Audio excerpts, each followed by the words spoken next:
nosotros el ministro de Economía, Martín Guzmán. Bienvenido, ¿cómo le va? Buenas noches. Gracias. Buenas noches, Maru. Buenas noches, Luciana. ¿Cómo va? Bueno, es un día central justo hoy. Hace pocas horas se conoció este rechazo y contraoferta del grupo más duro de los bonistas, pero que representa un tercio de los que están negociando. Y la respuesta del presidente fue: no tenemos otra oferta. ¿Es así? ¿No van a moverse ni un milímetro de lo que propusieron? Bueno, efectivamente ese grupo ya había manifestado el rechazo, era algo totalmente esperado por parte de nosotros. Refiere básicamente a un grupo de acreedores que no está entendiendo cuáles son las restricciones de Argentina. Nosotros hemos transitado un proceso con una enorme voluntad de llegar a un acuerdo, de resolver un problema que es un problema muy profundo y que afecta a la vida de la gente, que Argentina ya tenía. Y la oferta que hicimos muestra nuestra voluntad de resolverlo. Es nuestra oferta definitiva que tiene nuestro máximo esfuerzo. Hay muchos acreedores que sí están aceptando, pero bueno, esa es la posición de ese grupo y nosotros esperamos que se tomen este tiempo para reflexionar y decidir. Dentro de ese grupo que usted dice no están entendiendo la oferta argentina o la situación de la Argentina, está BlackRock, que al mismo tiempo es un inversor importante de otras empresas argentinas, YPF, Vista, digo por mencionar algunas, Globan, que son empresas que uno piensa que va a necesitar, sobre todo en la pospandemia. ¿No es un problema pelearse ahora con ellos en el contexto de la renegociación de la deuda? Es que nosotros no nos queremos pelear con nadie. Nosotros no vinimos a pelearnos con los acreedores. Vinimos a resolver un problema que la economía argentina ya tenía. Recordemos de dónde venimos. Argentina en el año 2016 volvió a acceder al mercado de crédito internacional y empezó a endeudarse a tasas del 7% anual en dólares, cuando el mundo pagaba tasas cercanas a cero. Para poder pagar eso, el país tendría que haber crecido mucho. Los acreedores sabían que estaban tomando un riesgo. No hay deudor irresponsable sin acreedores irresponsables. Bueno, se le prestó a Argentina esas tasas, se tomó ese riesgo y lamentablemente las cosas fueron muy mal. Hoy sabemos que todos los indicadores sociales y económicos de Argentina se deterioraron. Y lo que nosotros les estamos pidiendo no es que pierdan siquiera, es que ganen menos. Es bajar esa tasa de un promedio de 7% a un promedio de 3%. Algo que Argentina pueda cumplir. ¿Sí? Aceptar lo que ellos piden significa más desempleo, más angustia para la gente. Significa tener que ajustar jubilaciones. Inclusive esta oferta que hacen ahora, que uno piensa que no hay tanta diferencia con lo que ustedes habían ofrecido, inclusive esto no se puede aceptar. Correcto. Aceptar eso implica tener, por ejemplo, que ajustar jubilaciones. Y eso es algo que nosotros no vamos a hacer. Ahora, perdón que lo interrumpa, pero no aceptar esto, digamos, si no aceptan esto, implica que en 2 semanas Argentina va al default. Argentina ya está en default. Bueno, se confirma el estado de default, digamos. No va a haber acuerdo, si se quiere, si quedamos en esta situación. Depende, porque hay una cantidad importante de acreedores que sí están aceptando. Nosotros lo que queremos es resolver un problema. Obviamente que si el acuerdo es en consenso con todos los acreedores, bueno, mejor. Eso es lo que hemos buscado y la oferta que hicimos refleja esa intención, pero no depende de nosotros solamente. Ahora la pelota está al lado de los acreedores y ellos tienen que definir sobre la oferta que hemos realizado. Yo le insisto con esto porque atrás de esto viene el FMI, que son 66.000 millones de dólares más. Digo, cuando usted dice nosotros no vamos a tocar, ¿de dónde van a sacar, de dónde va a sacar la plata Argentina para funcionar con este nivel de deuda y con este nivel de crisis económica estructural? Es que justamente lo que queremos es no comprometernos a algo que no vayamos a poder cumplir, no comprometernos con pagos que le impidan a Argentina efectuar todas las políticas públicas que necesita para poder recuperarse. Eso es lo que un acuerdo sostenible quiere decir. Un acuerdo, un compromiso que podamos cumplir. Eso es lo que estamos buscando. Y lo mismo con el FMI. Hoy es imposible pagarle al FMI en los tiempos acordados. Así que el próximo paso va a ser también buscar un nuevo acuerdo con el FMI que nos permita reprogramar esos pagos y así tener los recursos para la recuperación. Ministro, nosotros lo escuchamos y son como una sucesión de malas noticias. ¿Cómo se resuelve la pospandemia? Nosotros repasábamos recién, 50% de pobres es lo que se espera en la Argentina no dentro de un montón, dentro de algunos meses nada más. Una clase media que no consigue respuestas, un montón de negocios que cierran. ¿Qué está haciendo usted como ministro de Economía para responderle a ese sector social que se ve afectado por la crisis? Bien, bueno, primero que Argentina tiene perspectivas positivas. Nosotros pensamos que el año 2021 va a ser un buen año, pero la realidad es que hoy el mundo, y Argentina como parte del mundo, están viviendo lo que es una situación que no tiene precedentes, que es el coronavirus. El coronavirus ha afectado a todo el mundo, el Producto Mundial está cayendo el 10%, obviamente está afectando a Argentina, a una economía que ya venía muy golpeada. Ahora, la parte buena es que hemos manejado la crisis de una manera de cuidar el saber hacer de la economía, el saber hacer de las trabajadoras, los trabajadores, las empresas, el contener aumentos justamente en la pobreza, en los niveles de indigencia. Eso es fundamental porque no solo para cuidar el presente, sino para lo que viene después. La performance, cómo le vaya a la economía en la pospandemia, va a depender de cuán efectivos hayamos sido para cuidar las capacidades productivas del país en la pandemia. Y en ese sentido se ha logrado actuar de una forma efectiva, de una forma valiente y decidida y con resultados positivos. Disculpe, ¿no? Porque usted dice, hemos logrado contener la pobreza, pero los índices dicen que hay nuevos pobres en la Argentina. Bueno, obviamente que estamos viviendo una crisis que es muy profunda, pero medidas como el ingreso familiar de emergencia, la extensión de la asignación universal por hijo, la asignación universal por embarazo, el conjunto de medidas que se llevó a cabo han logrado evitar que en Argentina aumente el nivel de pobreza entre 2 millones y medio y 4 millones de personas. Eso significa que las medidas han sido realmente muy efectivas. Lo que no quita que estamos todos viviendo una crisis que es muy profunda y, como digo, no tiene precedentes en la historia del capitalismo moderno. Ahora, yo insisto con esto porque para mí es central. Supongo que usted no quiere hablar del default ya como un hecho, pero con default o sin default, no se ve de dónde va a salir la plata para recuperar o revertir esta economía, que los números son dramáticos. No se generaron este gobierno, son el resultado de una cantidad de situaciones, incluida obviamente la pandemia. Pero uno dice, emisión no se puede emitir más. Hoy se supo que están pidiendo importar billetes. Digamos, ¿de dónde va a salir la plata para esta recuperación económica? Sobre todo cuando faltan 2 semanas en donde posiblemente se confirme que no hay acuerdo con los bonistas. Bueno, sí que están las condiciones dadas para que en Argentina en el año 2021 tenga una recuperación, ¿sí? Que esto se empiece a dar vuelta. Nosotros desde el Estado vamos a implementar políticas públicas. Perdón, ¿por qué están dadas las condiciones? Porque se ha venido trabajando para ello. Ya en Argentina hoy tenemos un aumento en la capacidad de financiamiento. Hay todo un esquema de políticas que se ha llevado a cabo para que Argentina pueda tener más capacidad de financiamiento en pesos, que el sector público tenga más capacidad de financiamiento, el sector privado, y que el Estado tenga la posibilidad de poder empujar fuertemente aquellas actividades que nos van a llevar a la recuperación en el año 2021. La obra pública, ir trabajando sobre el sector energético.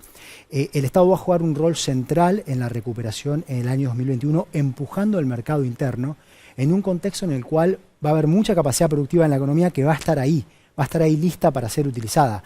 Entonces ese es el punto, Luciana, es poner a los recursos a trabajar, recursos que existen. Lo que no quita que para que esto después se pueda sostener, Argentina sí tiene que ir aumentando sus niveles de inversión y generando más capacidad productiva. Pero hoy Argentina tiene una capacidad productiva que estamos cuidando y que va a ser puesta a trabajar cuando la pandemia nos lo permita. Disculpe la insistencia, pero hay una perspectiva cuando uno escucha a los funcionarios de futuro prometedor, pero hay un presente que es muy complicado. Nosotras decíamos recién, 9 de cada 10 familias están endeudadas hoy en la Argentina, por la pandemia, por la crisis que ya venía, por lo que quiera, digo, pero este es el escenario. ¿Qué respuesta le puede dar, digo, usted como ministro porque está acá y porque es el ministro del área, a esas personas que hoy lo están escuchando? Por ahí en términos más concretos, ¿qué cosa está haciendo o puede hacer o va a hacer el gobierno en lo inmediato para tratar de resolverle el problema que tiene hoy? Bueno, justamente nosotros estamos administrando la emergencia que esta doble crisis macroeconómica y la pandemia traen. Y en ese sentido hemos seguido un modelo que es casi único en el mundo de al mismo tiempo atacar a los efectos económicos de la pandemia por 3 vías. Transferencias de ingresos directos para contener los problemas sociales que genera y los problemas de ingresos. Eso sería el IFE, por ejemplo. El IFE, por ejemplo, y muchas otras medidas. Subsidio directo de salarios. El Estado ha estado pagando más de 2 millones de salarios, hasta la mitad de más de 2 millones de salarios, y eso ha ayudado muchísimo a las empresas y muchísimo a las trabajadoras y a los trabajadores del país. Junto a ello, exención de contribuciones patronales y también se ha extendido el seguro de desempleo. Bueno, ministro, le vamos a hacer, porque hay un millón de temas, ¿no?, para hablar de la economía, todos son estructurales, son importantes, y una manera de allanar y avanzar en distintos temas es que le hagamos un ping-pong. Son preguntas, hay que elegir entre una opción y otra, ¿está bien? La primera, se generó muchísima polémica con el tema de la reunión del anuncio de Alberto Fernández, el acto del 9 de julio de Alberto Fernández con el grupo de los 6. Esta foto armó un revuelo enorme adentro del gobierno. Hablaron todos, hablaron de un lado, hablaron del otro. Lo que queremos es que usted decida sobre este grupo de poder de la Argentina, si piensa como Eve Bonafini, que son unos miserables, o si piensa como Alberto Fernández, que son socios estratégicos. Recordemos, ahí está la UIA, está la Bolsa de Comercio, está la Sociedad Rural, los principales grupos de poder económico de Argentina. Bueno, Argentina tiene que hablar con todos. Nosotros desde el gobierno hablamos con todos los sectores. Pero la pregunta es, hay que elegir uno de los dos, o miserables o socios estratégicos. Y la respuesta es que nosotros queremos a todos los sectores siendo parte del diálogo, o sea que queremos que todos estén asociados a la idea de un desarrollo sustentable, a una Argentina que genera trabajo y una Argentina que genera exportaciones. Argentina va a necesitar, es lo que hablábamos recién, en el año 2021 el principal motor de la recuperación va a ser el mercado interno. Pero necesitamos que el país logre generar aumento de las exportaciones para que no vuelva a caer en esta situación en la cual crece el país, crece la demanda por importaciones cuando crece el país y de pronto nos quedamos sin dólares. ¿Y qué pasa cuando nos quedamos sin dólares? Se devalúa el tipo de cambio, empiezan a subir los precios, cae el poder adquisitivo.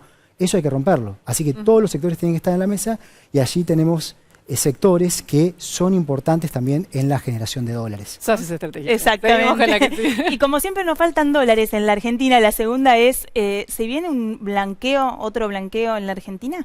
No. Esa información que circuló, proyectos, no. Perfecto. Contundente el Contundente. ministro. Impuesto a la riqueza. ¿Está de acuerdo o no? Sí. Es a ver, separemos. Una cosa es el impuesto a los bienes personales. No, claro, no hablo del que se presenta esta semana a las grandes fortunas de la el que Argentina impulsa Máximo por única vez. Exactamente, sí. Perfecto. Y la última que le queríamos hacer tiene que ver con... Esto es ping-pong, ¿no? O sea, yo digo sí o no. Y... Sí, si quiere agregar puede, nosotros no lo vamos a limitar. En esta si quiere sobre todo agregar porque es un tema sobre el que hablamos... muchos los periodistas, nosotros en particular, hemos trabajado mucho, y es la corrupción, que es además un problema estructural de la Argentina y de Latinoamérica, podría decir uno también. Y en el ping-pong la pregunta es, si usted tuviera que elegir, ¿es corrupción con pobreza o, corrupción sin pobreza o pobreza sin corrupción? No, ninguna de las dos. No, claro, es complicado. Pero esto viene del roban pero hacen, ¿bien? Pero eso está mal. No hay ni que robar, hay que hacer y no hay que robar. Así de sencillo. Y en este país pasó mucho que han robado y han hecho. Nosotros tenemos un compromiso total con lo público, con la importancia estratégica que tiene el rol del Estado para el desarrollo productivo, y tenemos un compromiso entonces total con el hacer y obviamente, digamos, del otro ni hablar. Bueno, dio varias definiciones. Ahora seguimos con las otras preguntas, pero dos temas centrales. ¿Está de acuerdo con el impuesto a los grandes patrimonios? No hay blanqueo. Y no hay blanqueo, según el ministro de Economía, es un tema central. Lo de socios estratégicos ya lo dijimos. Muchos le critican a usted que es un poco el ministro de la deuda, no el ministro de Economía. Usted en su día a día, ¿le queda resto para pensar la economía de este país y no solo solucionar la deuda? Y absolutamente. No solo no, digo, es un montón. Pero... Es que la deuda es una circunstancia. La deuda importa porque importa para la vida de la gente. La deuda afecta a cómo le va la economía. Pero el día a día es la macroeconomía, es el desarrollo productivo, es todo el esquema federal, las provincias, es una agenda muy completa. Obviamente que la deuda es un tema tan importante para el futuro de Argentina y que tanto daño le ha hecho a Argentina que tiene mucha visibilidad. Le pregunto por última vez, casi le diría que mire a la cámara con lo que le voy a decir. aquella cámara. Sí, aquella que está tomando ahí. El 4 de agosto es el vencimiento de esta última oferta. ¿Usted le puede asegurar a los que están mirando que Argentina no va a mover un centímetro lo que propuso hasta ahora y que si no aceptan esto vamos a confirmar un default? Argentina va a seguir trabajando en todo lo que sea necesario para resolver este problema. Nosotros tenemos un compromiso pleno con restaurar la sostenibilidad de la deuda, con poder tener condiciones para lo que pedías, Luciana, para que Argentina tenga el alivio necesario para poder crecer, para poder ponerse de pie y sostenerse de pie. Sé que estamos pasados de tiempo, pero quiero hacerle una más. Hablamos mucho de deuda, de problemas estructurales de la economía argentina. Usted estaba fuera, pero imagino que seguía y mucho las noticias argentinas. ¿Qué ministro de Economía del gobierno de Mauricio Macri rescataría? Bueno, a ver, ha habido distintos momentos de la economía. El momento más difícil fue, obviamente, a partir de abril del 2018 fue el momento más difícil, cuando hubo un cambio en las expectativas que fue brutal, que se dijo, bueno, antes se creía Argentina le iba a ir bien, el mundo pasó a creer Argentina le va muy mal. Para responder esa pregunta, creo que hubo responsabilidad del ministro Lacunza en un momento muy difícil, sabiendo que tenía poco tiempo de hacerse cargo de una situación muy difícil, y eso que obviamente uno aprecia porque es una actitud responsable. Y yo también robo una más, estamos sin tiempo y tenemos que todavía hacer el juego de verdad-consecuencia. Justo en el Financial Times salió ayer una entrevista al presidente Alberto Fernández donde dijo, francamente, no hay plan económico. ¿No hay plan económico? Es que esto, a ver, vamos a entender esto. Nosotros lo que tenemos son objetivos, por empezar, y después tenemos una estrategia económica. Utilizamos los instrumentos, tenemos principios de cómo manejar la economía para alcanzar esos objetivos. Bueno, vamos a jugar a verdad-consecuencia. A él no tenemos que explicar, es de nuestra generación. Supongo que habrá jugado a verdad-consecuencia en La Plata alguna vez. Pero bueno, yo le voy a hacer la pregunta por la verdad. Maru le va a decir la consecuencia en caso de que no quiera responderla. Si tiene que ser recordado como ministro, ¿no? Hablando de objetivos, ¿quiere ser el ministro que solucionó la deuda o quiere ser el ministro que solucionó la inflación en Argentina? Y Maru dice la consecuencia. Sabemos que es fanático de Gimnasia y Esgrima de La Plata, el club platense, así que la consecuencia es que tenga que cantar con fervor, con pasión. Se puede parar inclusive la canción de Estudiantes, por supuesto. Acá tiene, si no la sabe. Dale, dale, León. Puede hacer el pogo también si quiere. Si quiere hacer de Estudiantes en este acto, podría hacerlo perfectamente. Tanto le vas a pedir al ministro. Pero también puede responder la pregunta por la verdad. Esta parte, por eso lo sigo a donde sea. Sabes que yo tengo muy buena relación igual con la gente de Estudiantes. De hecho, ahí tengo la cancha de Estudiantes enfrente, ahí en mi departamento en La Plata. Pero no, igual me la sé fácil, vamos a ir por la verdad. El problema, Luciana, es que las dos son dos temas que vienen juntos. Para resolver el problema de la inflación, Argentina necesita resolver sus problemas estructurales, sus problemas fiscales. Lo voy a interrumpir porque justo la parte del juego tiene sus reglas como todos los juegos. En este caso no valen las intermedias. No hay que interpretar, hay que elegir. Si usted tuviera que elegir el futuro y dijera, bueno, yo puedo decidir el futuro. Voy a quedar en la historia como el ministro que solucionó la inflación o voy a quedar en la historia, si es que puede, ¿no? Como el ministro que solucionó la deuda. ¿Cuál de las dos prefiere? O puede cantar la canción de Estudiante, que no hay ningún problema, esa es la consecuencia. Bueno, voy a elegir la inflación porque para poder solucionar la inflación hay que estabilizar la economía. Y para estabilizar la economía también hay que resolver el problema de la deuda en algún momento. Así que de esa manera estoy eligiendo las dos. Muchas gracias. Gracias, ministro. Gracias por venir.